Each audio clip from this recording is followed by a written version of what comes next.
In 2008, when the financial crisis swept across the United States, Tiffany Aliche, a New Jersey elementary school teacher, seemed to have a stable life. She had a steady job, a modest home, and believed she was on her way to living the American dream. But within just a few months, everything fell apart. Tiffany lost her job. The bank foreclosed on her house. And instead of a secure future, she faced mounting debt and an overwhelming sense of failure. Tiffany realized one thing: she wasn't alone. Millions of Americans, despite working hard, were living paycheck to paycheck.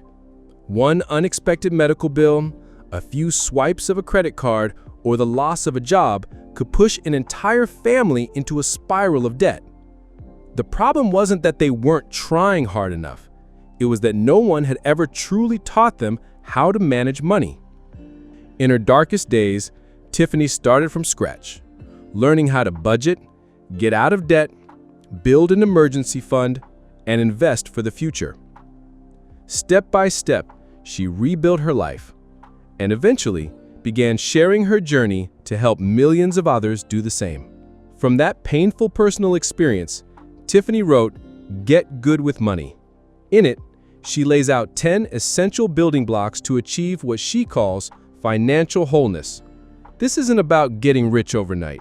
It's a practical roadmap for everyday Americans to find safety, stability, and freedom with their finances.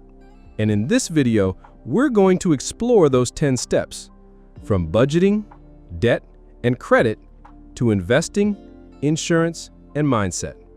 If you've ever felt exhausted from the sense that no matter how much you earn, it's never enough, this might just be the answer. Don't forget to like, follow, and subscribe so you can keep discovering books that have the power to change your life. Step 1. Budgeting. Knowing where your money goes. Tiffany Aliche believes that the first step to mastering money isn't investing or finding ways to increase your income. It's knowing exactly where your money is going. A budget, she says, isn't a pair of handcuffs that steals your freedom. It's a roadmap that helps you navigate through the fog of personal finance. Her first recommendation: review your spending from the past 2 to 3 months. Once you group the expenses, you'll usually see 3 main categories: essential costs you must pay to live, flexible costs you can adjust reasonably, and still leave room for fun money so you don't feel restricted. One tool Tiffany often highlights is the one-number budget.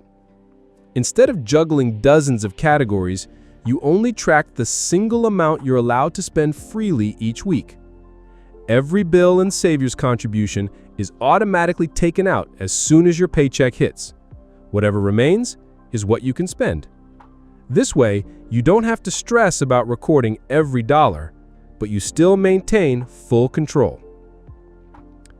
She also emphasizes the principle of pay yourself first. The moment your paycheck arrives, set up automatic transfers into your emergency fund or long-term goals. Once that money leaves your main account, you won't fall into the illusion that you have more to spend than you really do. For example, a family in Dallas earns about $6,500 a month. After reviewing their finances, they found that fixed costs, housing, car, insurance, and utilities took up nearly $4,000. Tiffany advised them to automatically transfer $4,000 into a separate account just for bills, another $1,000 into savings and their emergency fund, and divide the remaining $1,500 into $375 per week for groceries, dining, entertainment, and shopping. Within just a few months, their credit card debt started shrinking, their emergency fund grew, and, most importantly, they stopped fighting about money. To Tiffany, budgeting isn't about restriction, it's about freedom. It helps you answer the question, where is my money going? And turns financial anxiety into peace of mind. Step 2. Saving. Building your safety net. Once you've mastered your cash flow through budgeting, the next step towards financial wholeness is saving. She calls this your protective shield, a safety net that keeps you from falling into debt every time life throws you a curveball. The reality is, most Americans don't even have $400 set aside for emergencies. A flat tire, an unexpected ER visit, or even a spike in the utility bill can be enough to push a family into borrowing. And once you turn to credit cards, high interest rates can quickly turn a small setback into a crushing burden. Tiffany breaks savings into 2 stages. Stage 1, the starter emergency fund. Save around $1,000. This is just enough to cover the most common surprises and keep you from swiping your credit card. Stage 2, the full emergency fund. Save 3 to 6 months worth of living expenses. This is the true cushion that gives you peace of mind if you lose your job, get sick, or need time to reset your life. The key is to keep this fund in a separate savings account, accessible in an emergency, but not so convenient that you're tempted to dip into it for everyday spending. She calls it your boring account. Safe, modest interest, and unappealing enough that you'll only use it when you truly need it. Take, for example, a single nurse in Phoenix, whose living expenses are about $3,000 a month. In Stage 1, she focused on saving $1,000 in 3 months by cutting back on dining out and picking up extra shifts. Then she set a bigger goal, $9,000, or 3 months of expenses. Every payday, she automatically transferred 10% of her income into her dedicated savings account. Within just a few years, she built a fund strong enough that she no longer lost sleep over a cut in hours or an unexpected emergency. Saving isn't about hitting a perfect number. It's about creating a sense of security. Step 3. Debt. Clearing the burden. If budgeting is the roadmap and saving is the protective shield, then the next step in Tiffany Aliche's journey is clearing the burden of debt. To her, that isn't just numbers on paper. It's something that drains your mental energy. No matter how much you earn, if every month you're weighed down by high-interest bills, you're just running on a hamster wheel, working hard but going nowhere. Tiffany makes a clear distinction between bad debt and good debt. Bad debt is consumer debt, like credit cards with 18 to 25% interest rates, or installment loans for luxury items. These are the debts you must clear out as quickly as possible. Good debt is debt that can create long-term value, like a reasonably priced mortgage or student loans that fund a career with real earning potential. But even good debt can become a burden if it grows beyond your control. To pay off debt, Tiffany highlights 2 popular strategies: the debt snowball and the debt avalanche. Snowball method: pay off your smallest debt first, gain momentum, and then roll that energy into tackling the larger debts. Avalanche method: focus on the debt with the highest interest rate because that's the one costing you the most. According to Tiffany, the method you choose depends on your personality. If you get discouraged easily, the snowball gives you early wins that build confidence. If you're disciplined and numbers-driven, the avalanche saves you the most in interest. The most important thing is not which method you choose, but that you choose one and stick with it. Snowball example: a couple in Chicago carried $30,000 in debt, $5,000 on credit cards, $10,000 in car loans, and $15,000 in student loans. They chose the snowball method, paying off the $5,000 credit card balance first within 7 months by cutting back on dining out and putting extra income toward payments. When the credit card hit zero, they felt a huge surge of motivation to tackle the car loan next. Step by step, they watched their burden shrink, and for the first time in years, they could imagine using money for dreams instead of debt. Avalanche example: an engineer in California had 3 debts: $8,000 in student loans at 6%, $6,000 in credit card debt at 20%, and $12,000 in car loans at 7%. Total, $26,000. He chose the avalanche method, attacking the credit card first since it carried the highest interest. He continued making minimum payments on the other 2, but poured every extra dollar into wiping out the credit card. Within a year, the $6,000 debt was gone, saving him thousands in interest charges. Then he moved on to the car loan and finally the student loan. While he didn't get the early, small wins of the snowball, he saved more than $4,000 in interest over 3 years, enough for a European vacation or a bigger down payment on a house. For Tiffany, clearing debt isn't just about money. It's about reclaiming freedom. When you're no longer haunted by high-interest bills, you finally have the breathing room to save, invest, and build the life you truly want. Step 4. Credit score. The key that unlocks many doors. On the financial journey, Tiffany Aliche compares your credit score to the GPA of adult life. It doesn't just determine whether you can get approved for a mortgage, it directly affects the interest rate you'll pay, the amount you can borrow, and in some industries, even your ability to rent an apartment or land a job. In other words, your credit score can open or close many of life's opportunities. In the US, credit scores typically range from 300 to 850. The higher your score, the more trustworthy you look to lenders, and the more likely you are to qualify for loans at lower interest rates. For example, someone with a 760 score might get a mortgage at a much lower rate than someone with a 620 score, even if both are buying the same $250,000 home. Over 30 years, that difference can cost tens of thousands of dollars in extra interest. Tiffany breaks down the main factors that make up your credit score. Payment history, the single biggest factor. Even one late payment can send your score tumbling. Credit utilization, how much of your available credit you're using. If you have a $10,000 credit limit but owe $8,000, your utilization is 80%, a red flag for lenders.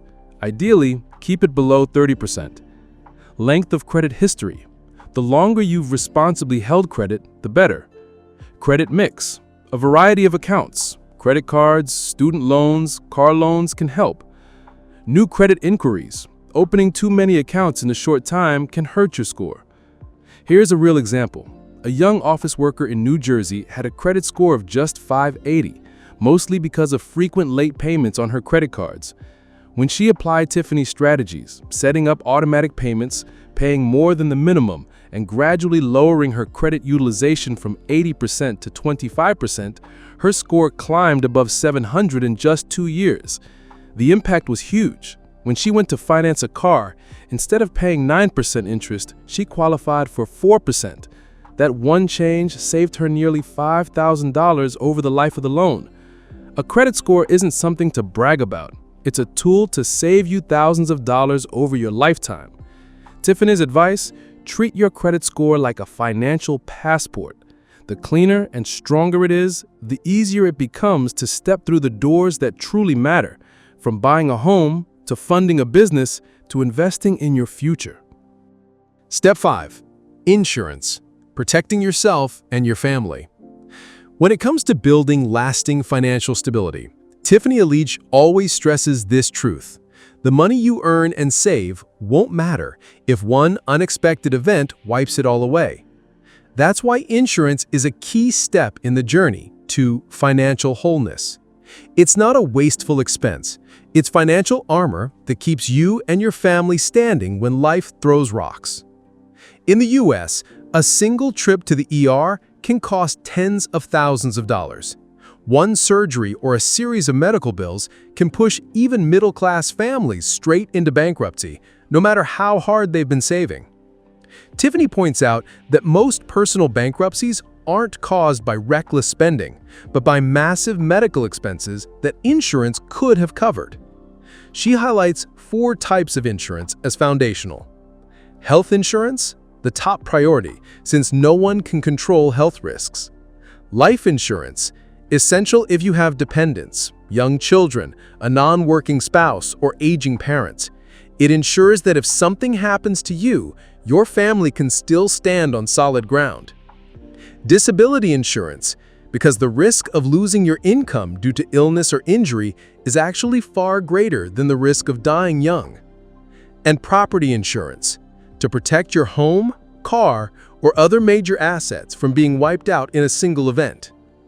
For example, A 38-year-old father in Texas earning $70,000 a year chose a 20-year term life policy worth $500,000.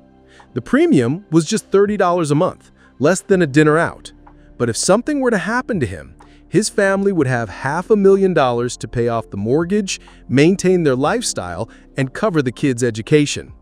As Tiffany notes, that's a small price for such peace of mind. Or take the case of a young employee in California who was in a car accident and couldn't work for 6 months. Without disability insurance, his only fallback would have been his limited savings. Instead, his policy covered 60% of his income throughout his recovery, enough to keep his home, pay the bills, and avoid falling into crushing credit card debt. Tiffany's message is clear. Insurance won't make you rich, but it prevents you from becoming poor overnight. It's the silent armor that lets you focus on saving, investing, and pursuing your dreams, without constantly living in fear of the words, "what if?" Step 6. Goals. Setting a clear destination. Tiffany Aliche often says, if you don't know where you're going, any road can lead you astray. Money works the same way. You can save, pay off debt, and buy insurance, but without clear goals, every step feels like running in circles without ever reaching a finish line.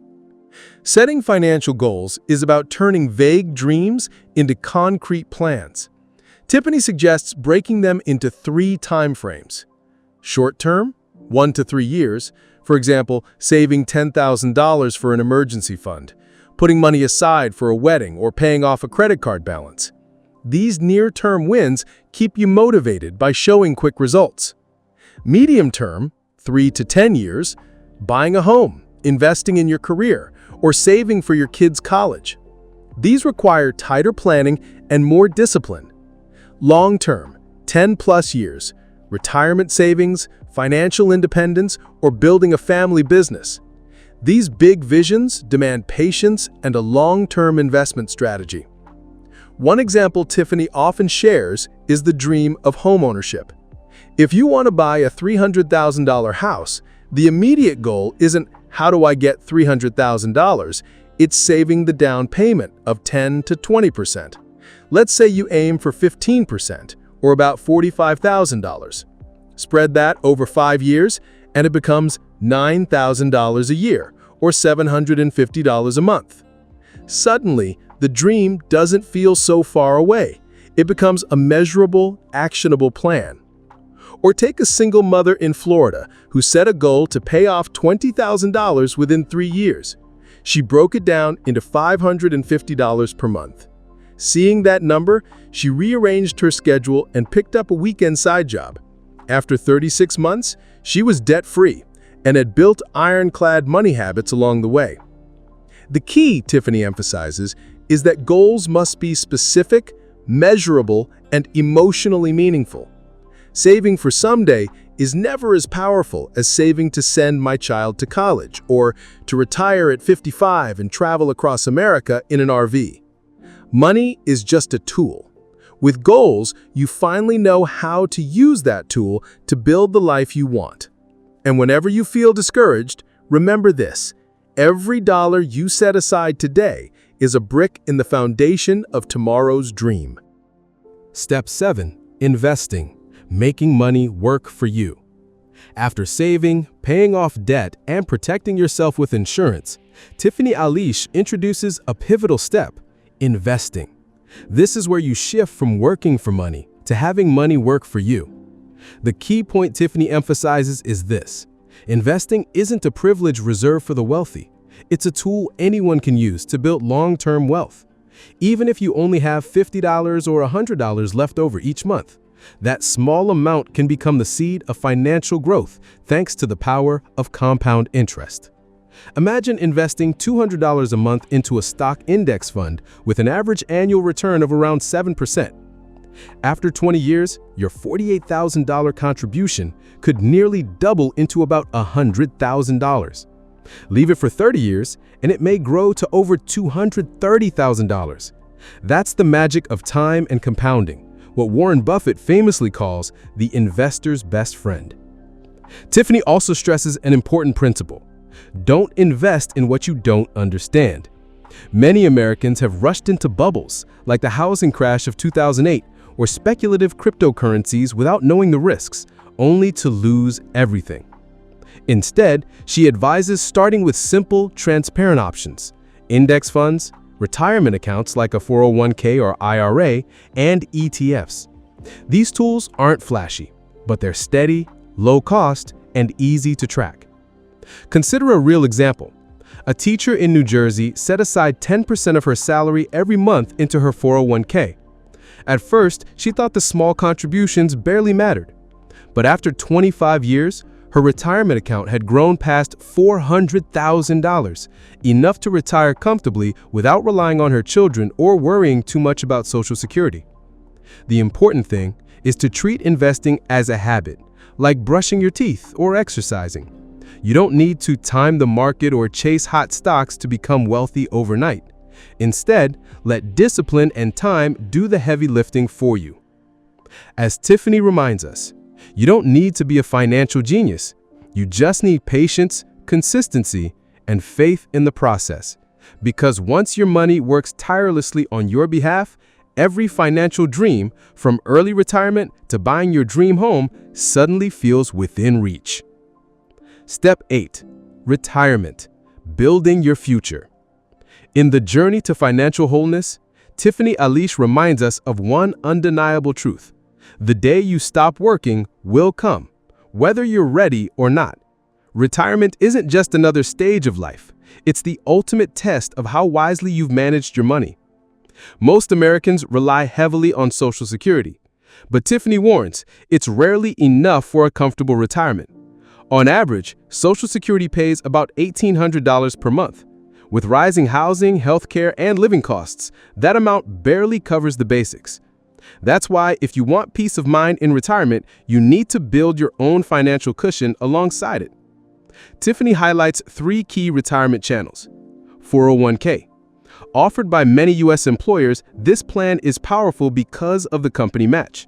For example, if you contribute 5% of your salary and your employer matches 5%, you've instantly doubled your savings without lifting a finger.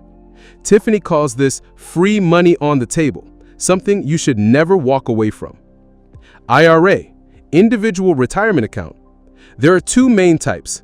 A traditional IRA lets you deduct contributions now but taxes you when you withdraw later. A Roth IRA is the opposite. You pay taxes up front, but your withdrawals in retirement are completely tax-free. For those who believe future tax rates will be higher, a Roth IRA can be a game changer. Other long-term investments, real estate, index funds, or even a personal business can also play a role in your retirement strategy. The key is to start early and diversify, so you're not putting all your eggs in one basket. Take the example of a couple in Ohio. Each contributed about $400 a month to their 401k starting in their 30s. By age 60, thanks to compound interest and employer matches, their accounts had grown to over $1 million. They didn't win the lottery or take huge risks. They simply stayed consistent and started early. But Tiffany's message goes beyond just how much money you'll have. It's about how you want to live in retirement. Do you want to travel or just cover the bills? Do you want to rent or own a home that's fully paid off? The answers depend on the choices you make today. Her reminder is clear. Treat retirement as a non-negotiable, not an optional extra. Because one day when you look back, the real source of peace won't be the things you bought, but the freedom to live your latter years on your own terms. Step 9. Protecting assets in creating a will. After spending a lifetime building your finances, paying off debt, saving, investing, and preparing for retirement, the next step isn't just about keeping your money safe for today. It's about protecting it for the future. Tiffany Aliche emphasizes that this is the part many Americans skip, often thinking, "I'm still young," or "I don't have enough assets to need a will." But the truth is the opposite.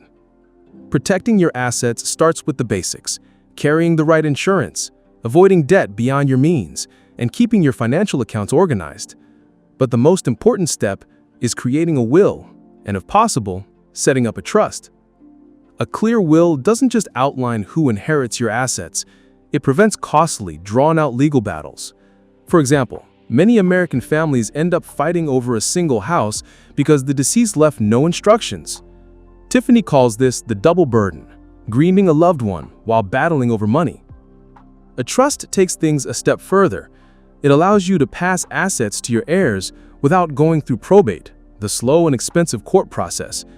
For anyone who owns property, runs a business, or holds significant assets, a trust is a powerful way to protect wealth and ensure it's transferred exactly as you intend.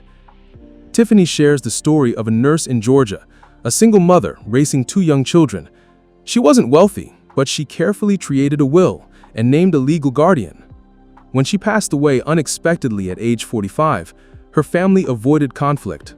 Her sister took custody of the children, and her life insurance paid for their education through adulthood. It proved that protecting assets isn't just for the rich, it's for anyone with loved ones depending on them. Tiffany also recommends designating beneficiaries on retirement accounts, insurance policies, and bank accounts. This simple step ensures assets go directly to the right people without unnecessary delays. The bottom line is this: you don't write a will for yourself, you write it for the people you love. You're not just passing on money, but peace of mind, freedom, and the ability to live in alignment with your values. Step 10. Mindset, the foundational element. After all the practical steps, budgeting, saving, paying off debt, investing, and protecting your assets, Tiffany brings it back to one essential truth: your mindset about money. She emphasizes that you can master every financial strategy, but if your mind is still trapped in fear, scarcity, or false beliefs, you'll always feel stuck. On the other hand, when you shift your mindset, money becomes a tool to create the life you truly want.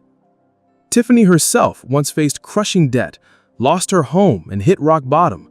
But instead of letting those setbacks define her, she chose to believe that failure was only a lesson and that she had the right to start over. That mindset shift carried her from spiritual bankruptcy to building a thriving career, writing best-selling books, and helping millions manage money with confidence. She highlights 3 key mindset shifts: from fear to control. Instead of avoiding bills or ignoring bank accounts, face them directly and take charge of your decisions. From scarcity to abundance. Believe in your ability to create value and grow your income rather than only shrinking your expenses. From isolation to community. Money doesn't have to be a lonely journey. When you share, learn, and support one another, wealth multiplies across communities. One powerful example is the Dream Catchers, the community Tiffany founded. Thousands of people across America gather there to share financial goals, celebrate milestones, and stay accountable. That collective strength has kept many from giving up when, alone, they might have lost hope. Tiffany leaves us with a powerful message. Money is not the destination, it's the vehicle. It's not meant to define your worth, but to help you shape the life you want. And the key to making every tool in this book come alive is the right mindset. One built on patience, discipline, and hope. After walking through the 10 building blocks of financial wholeness, Tiffany Aliche wants us to understand one simple but powerful truth. Real wealth isn't just about the number in your bank account. It's about peace of mind, freedom, and the ability to live in alignment with your values. You don't need to be perfect right away. All it takes is one small step, a budget, a little savings, or paying down just one debt to begin building a strong foundation for your future. Remember, every financial decision you make today is a seed planted for tomorrow. If you found this summary helpful, don't forget to like the video, subscribe to the channel, and follow along for more of the best books on finance, investing, and mindset. Who knows? One small idea from each video might just change your entire life.